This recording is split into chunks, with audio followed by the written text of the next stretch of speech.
लेखसंग्रह चैतन्याचे चांदणे. लेखक डॉक्टर यशवंत पाटणे. वाचक स्वर श्रीमती मीना भालेराव.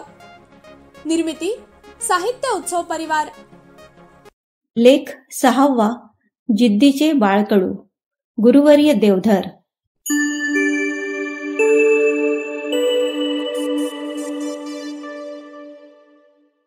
साताऱ्याच्या मातीवर न्यू इंग्लिश स्कूलची उभारणी करणारे गुरुवर्य सीतारामपंत देवधर हे ज्ञानप्रकाशाचे पूजक होते. स्वयंप्रेरणा ही या सरस्वती पुत्राच्या यशस्वी जीवनाची गुरुकिल्ली होती. शिल्पकार जसा दगडातील नको तो भाग छिन्नीने उडवितो आणि दगडातून सुंदर मूर्ती घडवितो, तसे गुरुवर्यांनी स्वतः आपले आयुष्य घडविले आहे. ते खरोखर स्वयंशिल्पी होते. साताऱ्यातील अदालत वाड्याजवळ गुरुवर्यांचे घर होते. घराजवळ पिंपळाचे झाड होते. झाडाभोवती पार बांधला होता. या पारावर बसून लहानगा सीताराम येणाऱ्या जाणाऱ्या बायकांना आपल्या घरातील हळदी कुंकवाचे निमंत्रण देत होता. घरात येणाऱ्या स्त्रियांची वाढती गर्दी पाहून सरस्वतीबाई चकित झाल्या. लेकराची करामत त्यांच्या लक्षात आली. त्यांनी त्याला घरात बोलावून सांगितले, बाळा, अरे ज्याला त्याला असे निमंत्रण देऊ नये. घरातील हरभरे संपल्यावर मी बायकांच्या ओटीत काय घालू? गरिबी मोठी वाईट असते. सीतारामने पुन्हा तडक पार गाठला आणि तो प्रत्येक स्त्रीला विनवू लागला, आमच्या घरी हळदी कुंकवाला जाऊ नका. आमच्या घरचे हरभरे संपतील. स्त्रिया हळदी कुंकवास का येईनात हे पाहण्यासाठी मातोश्री घराबाहेर आल्या. तर तेथे सीतारामचे जाहीर निवेदन जोरजोरात चालू होते. माऊलीने एकच उपाय केला. लेकराला घरी आणले आणि गरिबीचे जाहीर प्रदर्शन थांबवले. याच राहत्या घरावरून शेजारपाजारची मंडळी मायलेकरांना हिणवायची. त्यावेळी लहानगा सीताराम छाती फुगवून सांगायचा, तुम्ही काय समजलात? एक दिवस मी माझ्या घराची माडी पिंपळास लावीन. हे शब्द गुरुवर्यांनी 1902 मध्ये खरे करून दाखविले. जुन्या जागेवर त्यांनी स्वकर्तृत्वाने नवे घर बांधले.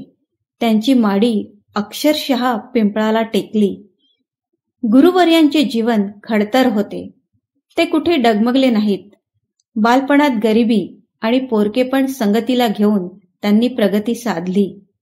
अंतःकरणाच्या गाभाऱ्यात ज्ञानाची ज्योत जागती ठेवली. खरं तर बालवयात मार्गदर्शन करावे असे घरामध्ये कोणी वडीलधारी नव्हते. त्यांचे वक्तृत्व उत्तम होते. ते नाटकाकडे वळले.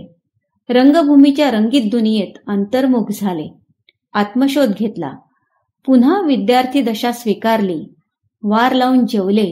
मन लावून अभ्यास केला. शिक्षक, नाटककार, वृत्तपत्र संपादक, लेखक, वक्ता या नात्याने समाज प्रबोधन केले. मोठ्या जिद्दीने साताऱ्यात न्यू इंग्लिश स्कूलची उभारणी केली. आता या शाळेला 100 वर्षे पूर्ण झाली आहेत.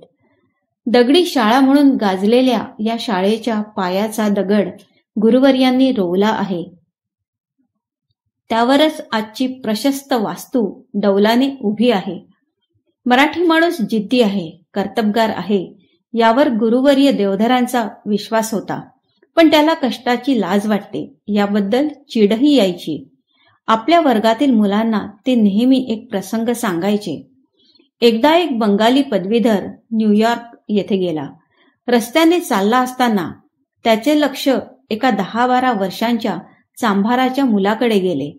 त्या मुलाने या भारतीय पदवीधराला बूट पॉलिश करून देऊ का असे विचारले. खरे तर बुटाला पॉलिश करण्याची त्याला गरज होती, पण त्या पदवीधराकडे तितके पैसे नव्हते. तसे त्याने त्या मुलाला सांगितले. तो मुलगा त्याच्याकडे पाहून हसला आणि त्याने त्या दांडग्या पदवीधराला सल्ला दिला, तुम्ही एक पेनी खर्च करून एक केरसुणी विकत घ्या. त्या केरसुणीने या दुकानापुढील जागा झाडून साफ करा, म्हणजे त्याबद्दल तुम्हाला 2 पेनी मिळतील. थोडे दिवस काम केल्यावर तुमच्याकडे पैसे साठतील. मग दुसरा अधिक किफायतशीर धंदा करा. नंतर त्यापेक्षा चांगला धंदा करा. तुम्हास अधिकाधिक पैसा कमवता येईल.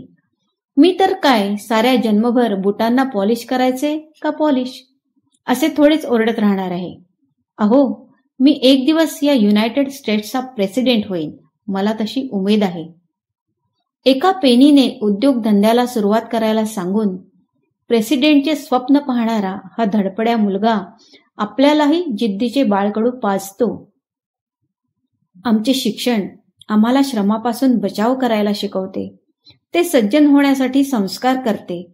श्रीमंत होण्यासाठी श्रमाची तयारी लागते. आत्मविश्वास, शिस्त आणि नियोजनाची दीक्षा घ्यावी लागते. इच्छाशक्ती जोपासावी लागते. कष्टाची लाज न बाळगता उपजत कलागुणांचा वापर करून स्वजीवनाची उन्नती साधता येते. हेच जिद्दीचे बाळकडू गुरुवर्य आम्हाला देतात. आता आपण ऐकत होतात लेखसंग्रह चैतन्याचे चांदणे. लेखक डॉक्टर यशवंत पाटणे. वाचक स्वर श्रीमती मीना भालेराव. ही साहित्य उत्सव परिवाराची 2023 ची प्रस्तुती आहे.